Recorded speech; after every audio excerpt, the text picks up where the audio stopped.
Hi guys, welcome back to the channel. Today is an interesting conversation. We're going to be talking about the good, the hard about being a woman, wife, mother. We all know it's not easy, but let's have the talk. Yeah.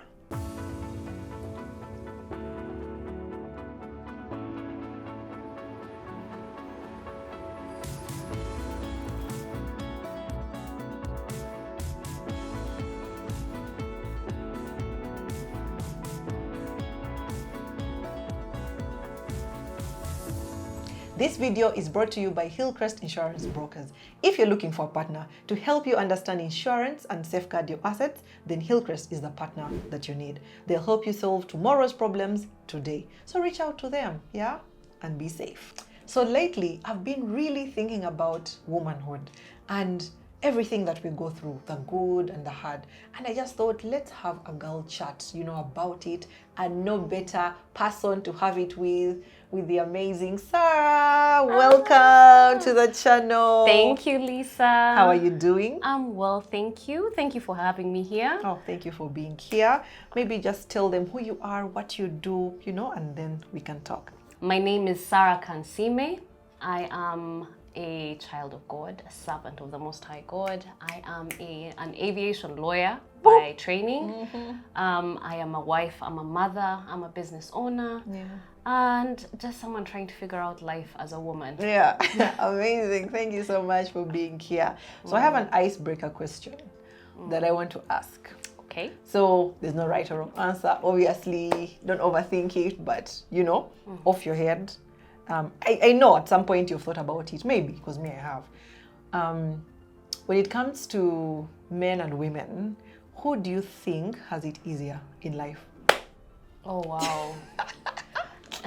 The problem is I overthink these things. Yeah. I'm very philosophical. I like to, I can't say, I think I think each person, and especially in this modern day, I think there was a time when it seemed as if men had it much easier.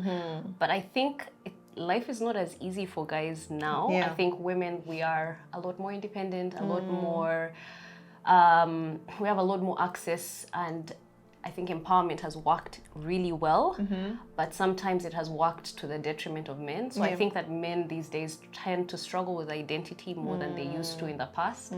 And I actually worry about younger men, surprisingly. But I'm glad to be a woman. Whoop, whoop. That's amazing. Personally, I also think, in school how we used to say, to a larger extent.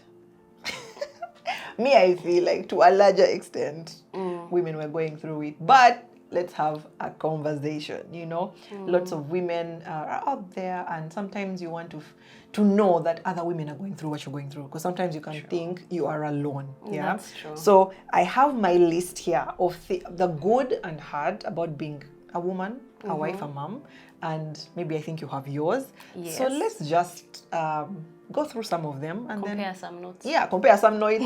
Some notes, agree here, disagree here. You just never know, and just talk. Yeah. Okay.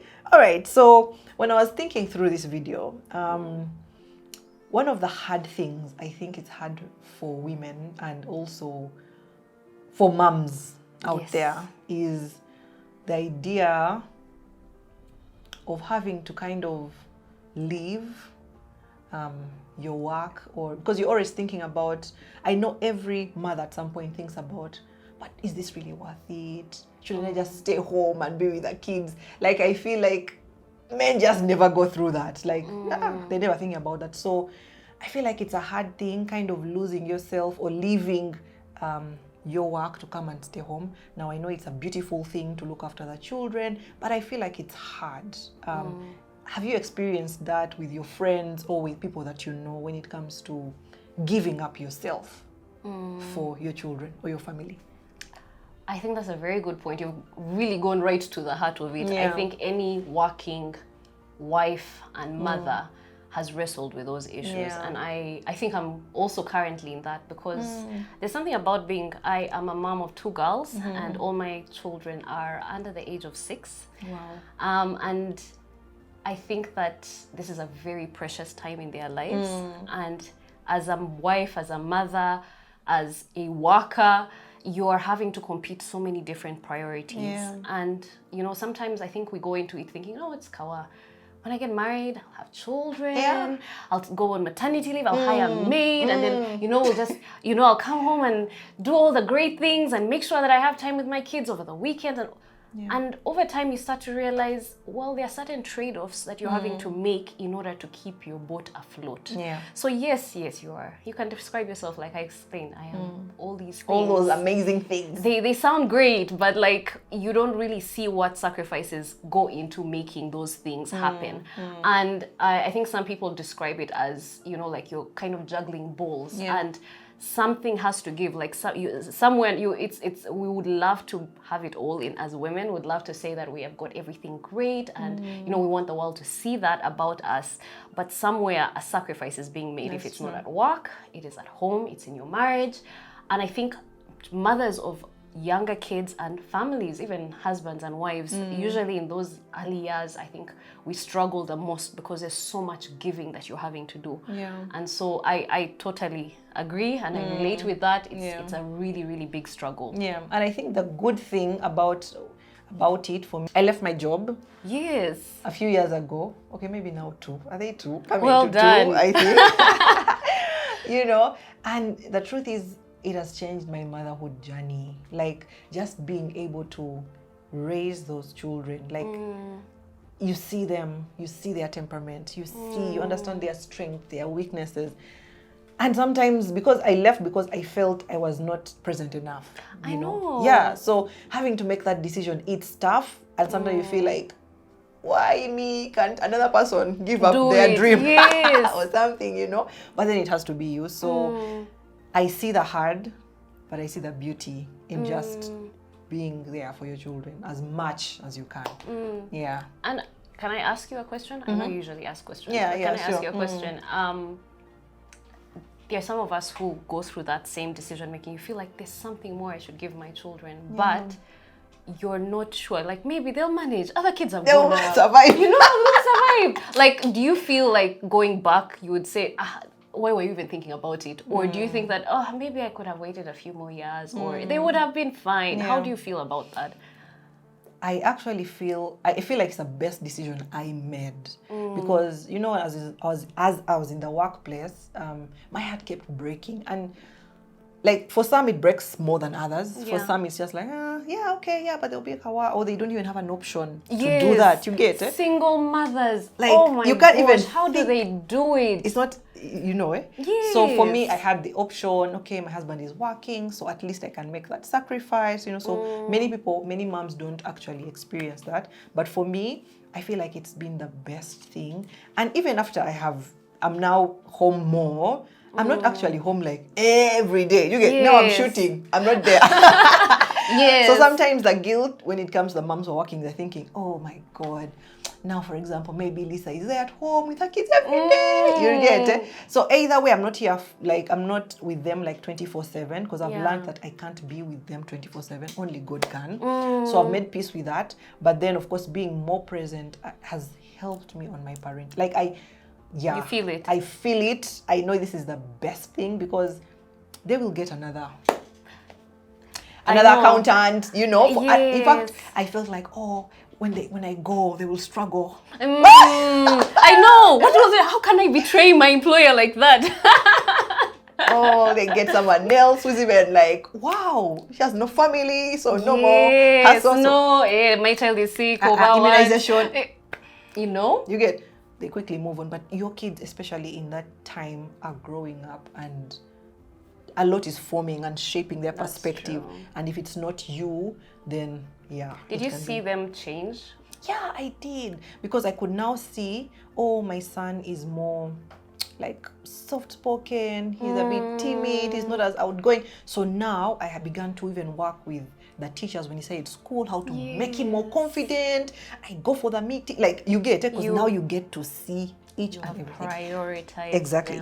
Then you begin to see how this one relates with this one, and then you begin to, oh my God, that's a beautiful thing. And honestly, hearing you, I know that I currently struggle with that dilemma, but I am praying about it, and it's something that I am now. You know, talking to you makes me feel more convinced that you know, there are certain things that you have to prioritize. You have to decide what is important to you. And as a mom, as a wife, as a worker, you also have a career. You have to think about money. You have to think about where it's going to come from. But at the end of the day, if I went on my deathbed now, what would I regret the most if I didn't do? You know, like, and in my head, I just keep thinking, oh my gosh, my kids. Or like my marriage, you know, because it takes a toll on us. This season of life really, really takes a toll on us. And we need to kind of, before we lose ourselves, kind of figure out what's worth fighting for, what's worth putting more. It's not like you're giving up everything, because I don't think, like you said, you didn't give up working. No. But you're just saying, okay, let's first kind of reorganize what's more, which balls can be dropped versus which ones can't be dropped. And I like that. I like that. Oh, so ladies, let us know in the comment section, is this a struggle that you're facing with? And how are you dealing? Okay, so that was my first point. So my hard would have to first be mental load. And let me add to mental load, lack of sleep that comes with this season. I think I even woke up this morning, I was like, do you see the bags under my eyes? Because I'm like, I am just tired. Like it's I think doing life is really, really complicated in all these roles. So you feel like you have to be everything, and you have everything is important. And I think one thing about women and mental load, and wives and mothers, I think the first time I ever encountered mental load was when I just gotten married. And then I realized, leaving my parents' home, that now I had to figure out, what are we cooking? Yes, oh my God, everyone is looking up to you. Yes, like, it's kawaii, you've come to cook. I know, like, you know it, but you don't realize until you're like having to do it every day. That you're like, oh my gosh. After week one of you've created, this and that, this chicken curry, you're like being creative because you're newly married and you want to do everything nice.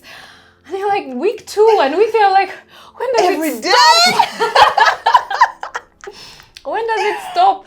And then, of course, motherhood complicates it, because now you have like, you have to think about diapers, you have to think about immunization, you have to think about, the child is sick, and then that report has to be filed. And then, oh my gosh, are we paid enough time to family? You know, we haven't visited your parents in a long time. Friends. And, you know, friends. Oh my gosh, your friends think like you've really abandoned them. And you're just trying to keep your head above water. You're like literally just... You know, there's no time for you to even feel sorry for yourself, and yet you have those things. I think, I don't know how you cope with mental load, but like for me, when I get like really overwhelmed, like I'll be driving from work, and for me, my like little indulgence moment is I stop at a supermarket and buy myself a chocolate. And I sit and you feel better. And I eat my chocolate and I'm like, now let's go back and continue and think about cooking and cleaning and all those different things. And the maid, oh my gosh. Okay, the Lord has blessed me. At least I like I watched one of your videos when you were talking about our helpers as purpose enablers. And it is true. Like, you know, it's so funny how we talk about, like, in a Christian marriage, like wives are helping our husbands. But literally, like, that lady is like your PA, your helper. She's the one helping you. I also need help. She's helping. She's helping you be a better helper. So, but it does come with a certain level of stress, especially if you don't happen to be the lucky person who finds their match in heaven with the right help, and you're kind of trying to juggle your expectations for your home, other people's expectations for your home, your own expectations, and then all this kind of stuff just kind of sits on you, and then you don't have sleep, like you have like minimal sleep, and I think that's one thing that people don't realize. You have these plans of how your life is going to be, and then you don't account for how much lack of sleep you're going to affects how you view everything, you know? And I think that's where maybe it's really lovely when you have a support system. And I think a lot of people, maybe one thing that I struggled with is asking for help from people, like saying, I need help, like I need, like I feel like you're going to like inconvenience someone or whatever. And or feel like you're not a good mom because you've asked for help. Why are you not carrying your load properly, you know?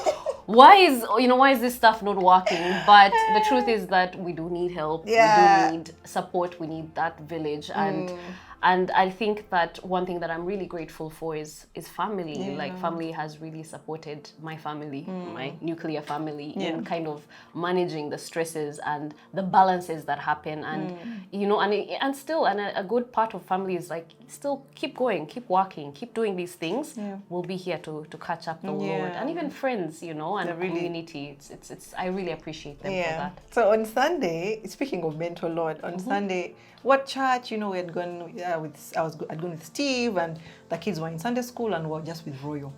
And you know, Royo is like a replica of Steve, like literally Steve's face on Royo's face, you know. And she's so sweet, and you know, she's now saying daddy, like that's the word that's in the house. Daddy, daddy. I'm just like, I carried you for 9 months. How dare you, you know? So anyway, you know, so he was hugging her, kissing her. Oh, they're all making their, you know. And I was like, you really love her. And he was like, of course. I'm like, all right, so if you really love her, how about tonight? You wake up and feed her instead. You know? Can you carry that? And he was like, oh, yeah. Don't mix issues, you know? Yes. So I hear you on Lord. Like, let me tell you, it's a lot. Everyone, you've come from church, everyone is tired, but other people are sitting and waiting on you to make sure that there's food. And then after, the kids are taken to sleep. And then after, you don't want to wake up in the night and feed the baby. And then after, yes. It's a lot, honestly. It is. Yeah. You really need a supportive spouse for that season, and it can be quite a bit. Yeah. And even the support, you see, there's support that men give that sometimes you're just like, you know. But we thank them either way. We really do. We really but do. what I've learned is that the truth is, God actually gives us grace as women in that season. Like, you don't know where that energy comes from. There's a day I forgot to switch on the monitor, but I think it was like in my dream or something, I could hear the baby crying. And I jumped out, and indeed she was crying. But the room is like those ends. But it's that thing about a mom that even if he wanted to support you 100%, he will not hear. Like, he's sleeping. And be like, how many times have you woken up? I'm like, really? You are like 6 times. So I just feel like God has given us the grace as women. So I think as we carry the load, we are grateful. His grace is sufficient to carry us through. And he loves those children more than we do. I mean, like, these are our children, but I think ultimately these are God's children. Yeah. And he has given them to you as a gift, and he gives you the capacity to carry them and to love them. And because when I look back, when she was 3 months and now, I'm just like, wow, time really goes by. So I didn't stay in that pity for so long, and it gets better. The truth is, it gets better. In that season, you're not sure it will, but it actually does. I 100% guarantee, especially, I didn't think I would live through the first 2 years of my children's life, but I did, and now I love it. I love seeing how much they have grown. I love seeing how, you know, they are more independent. They can carry their plates to the kitchen. Oh, you're like, mommy can pick the phone. That is hallmarks of motherhood, when you can send your child and she can get for me the nail cutter. You know, bring for me my phone. Man, I felt like I could. I had arrived. Yes, you have arrived. I had arrived, and I thank God for those moments. It just kind of like it works. It's beautiful. It's beautiful. Oh, okay, great.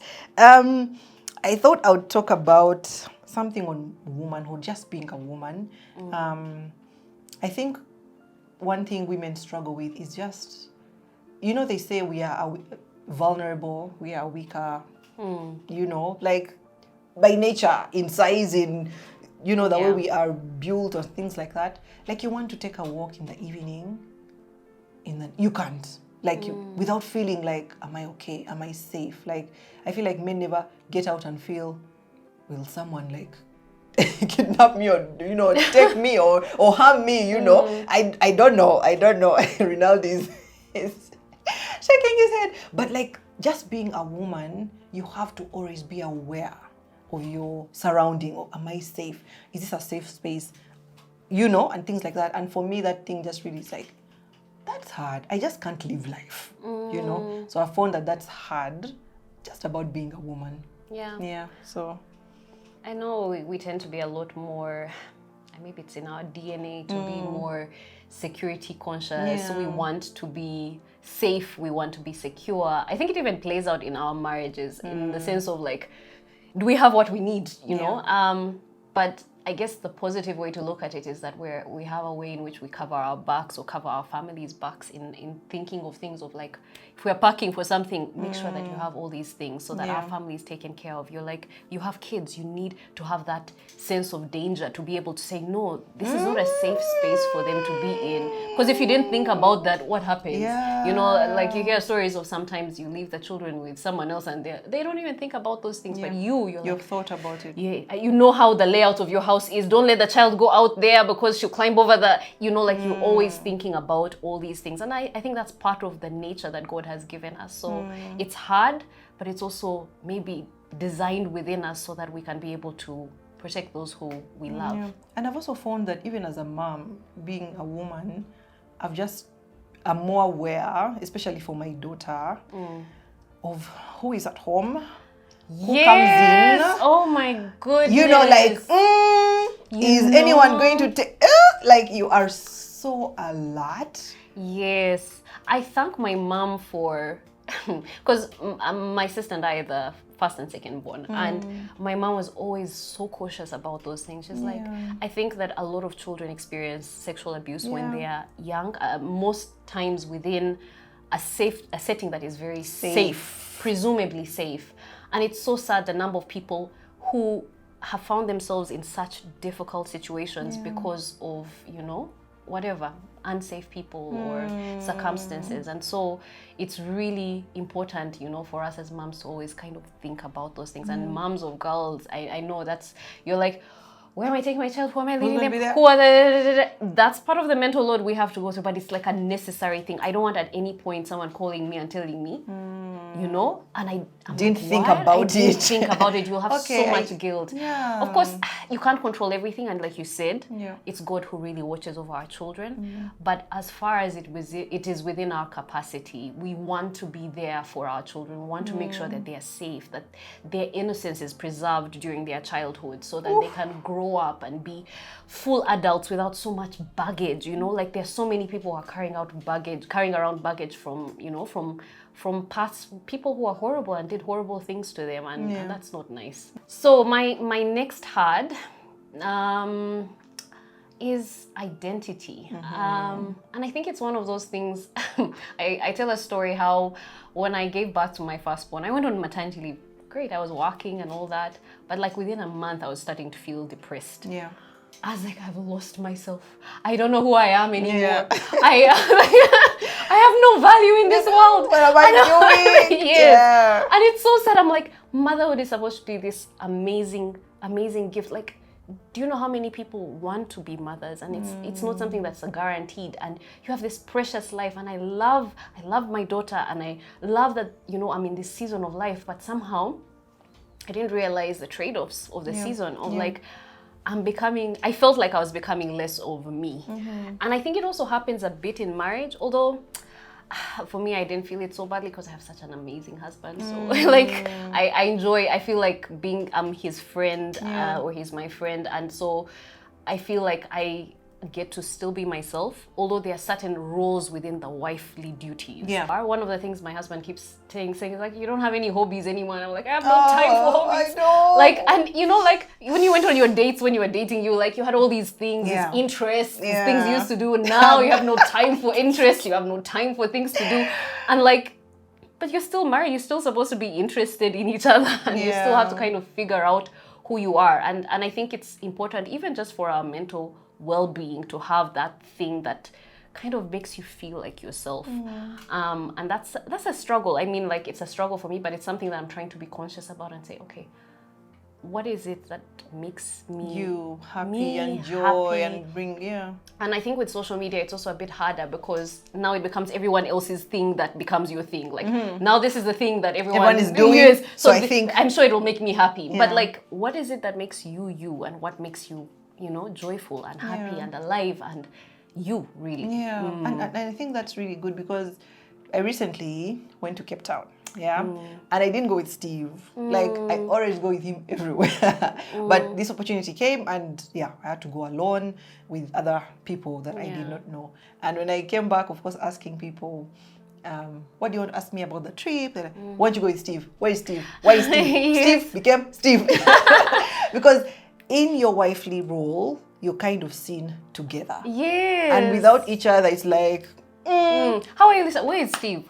Yeah, How is Steve? yeah. How are the kids? How, like, you're not yourself alone anymore. You but are. it's so funny that they do not ask that of men at all. Are you sure? Advice. You ask Steve. He may tell you something different. Like, okay, I was telling Steve yesterday at night, we were talking about it, you know. Steve can say, all right, babe, okay, maybe it's just Steve, or maybe men, you know. Babe, this trip has come. I have to go to Kenya, you know, and yeah, we help him pack. And he goes. I can't say, babe, okay, you know what? I'm feeling like, let me go to, just as me. Like, are you okay? Like, why? You get like it's shocking. Actually, another day he came home and I just had that kind of week. I'd been home with the kids, this work, all this, and I just wanted to be alone. So he's like, oh, I'm coming from work. I'm going to take the kids to their uncles. Da, da, da. We go like at 5. So I was like, you know what? You guys go.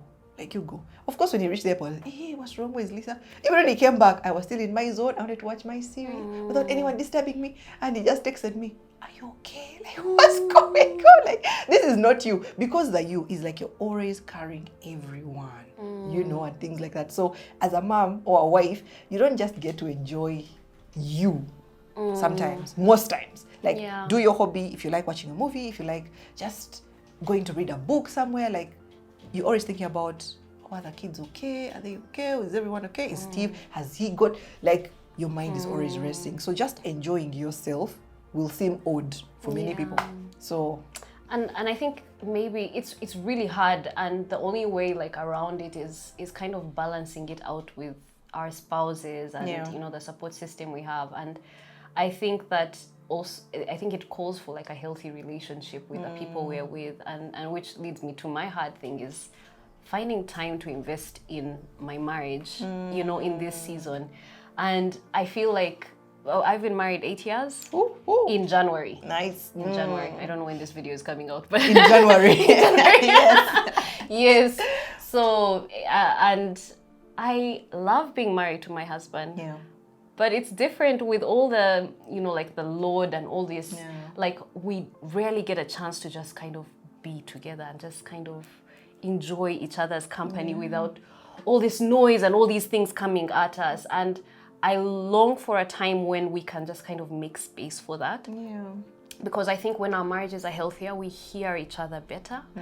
We are less depressed, less anxious, or, you know, especially in good seasons, my husband can say, like, you know what, this is hard. I recently went through a really, really difficult moment, and I was struggling just to, you know, be.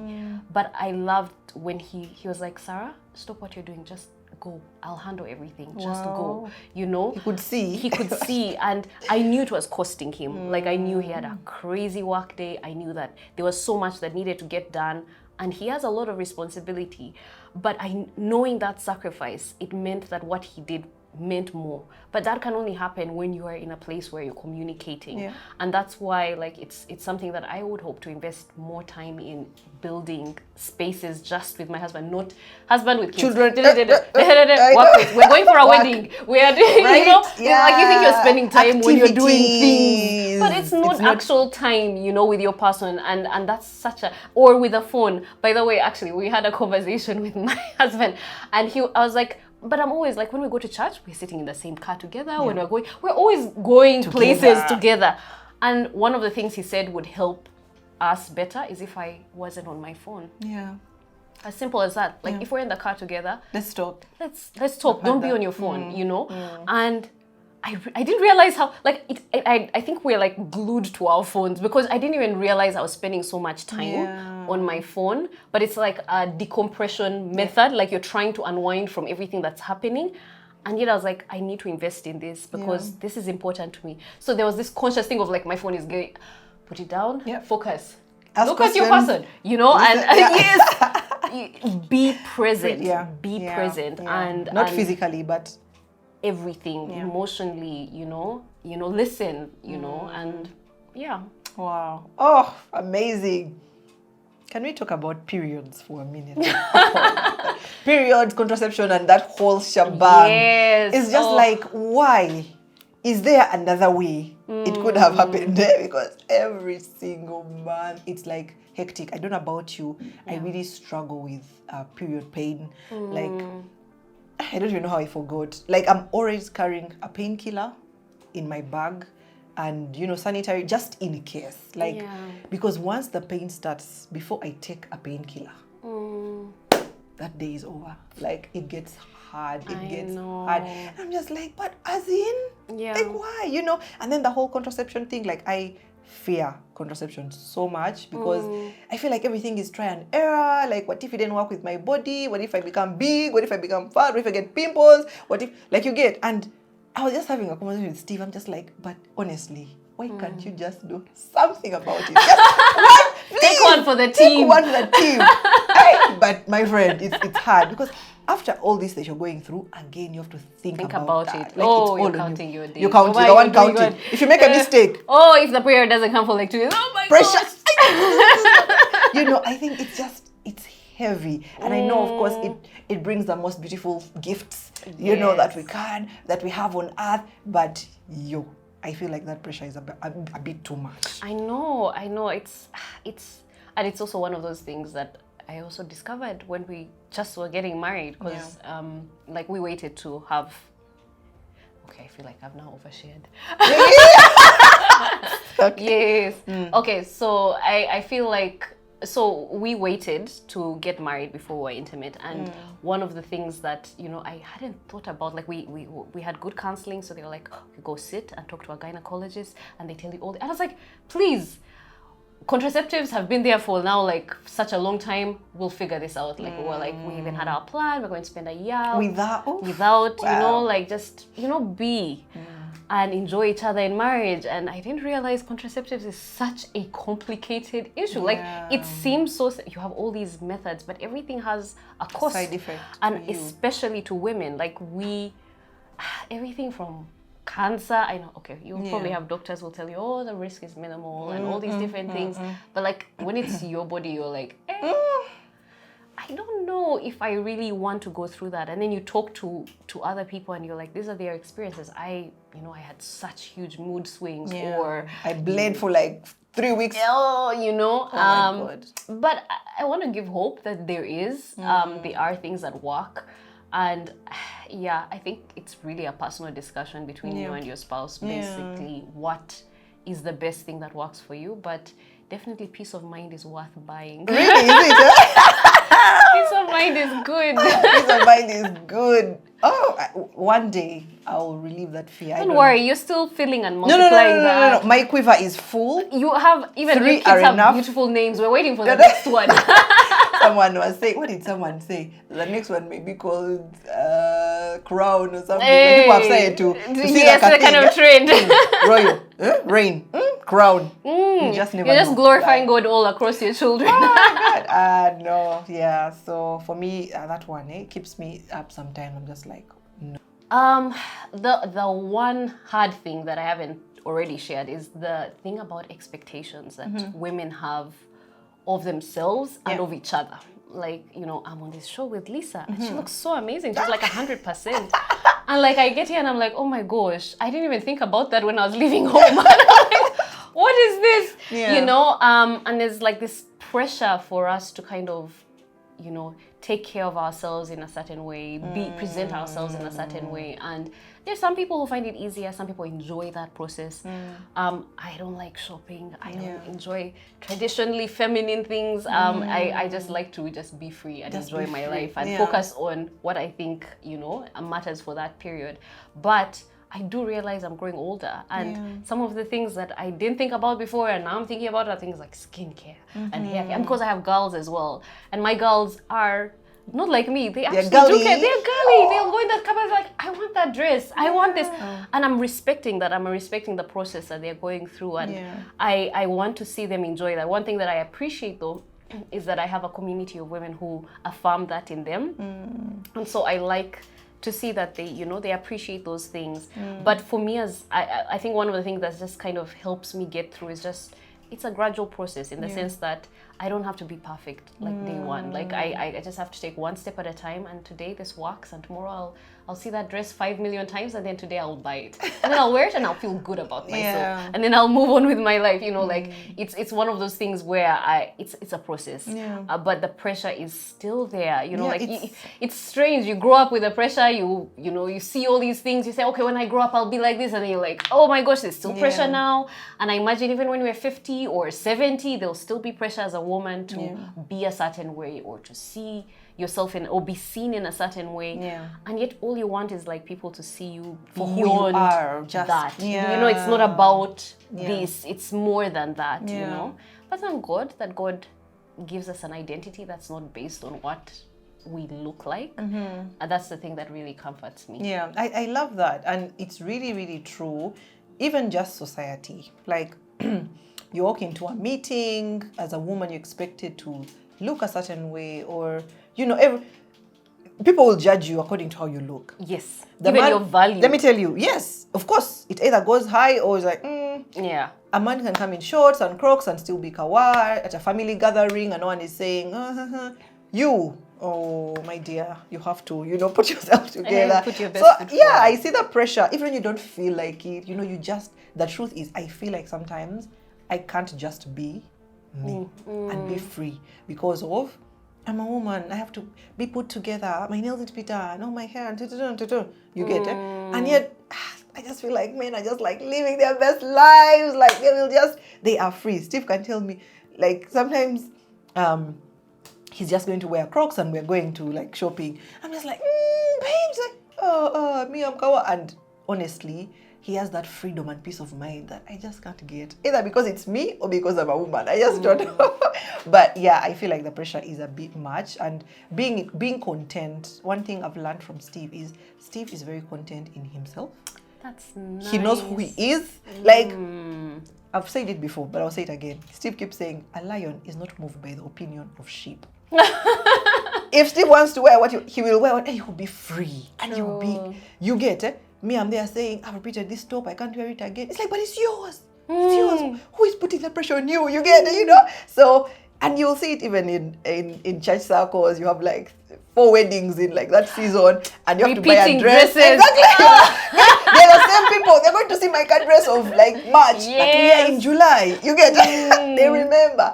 But a guy wear his suit, the same coat, every wedding. Yeah. And he's kawa. And actually, no one is even looking at him.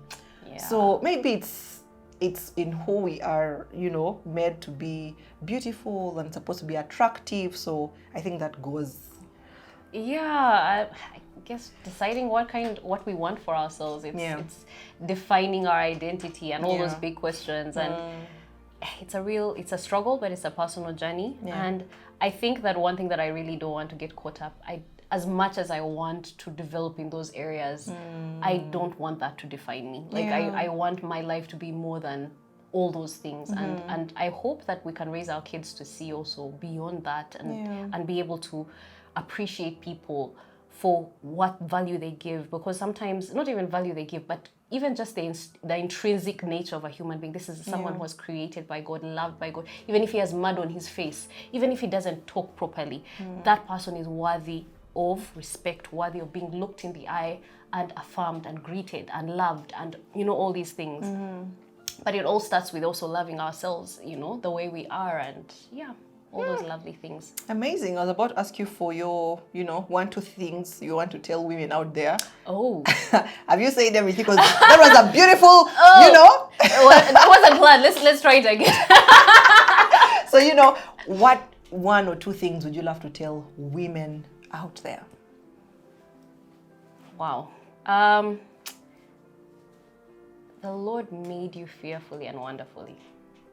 And if you don't believe it, pray that God gives you the capacity to believe so.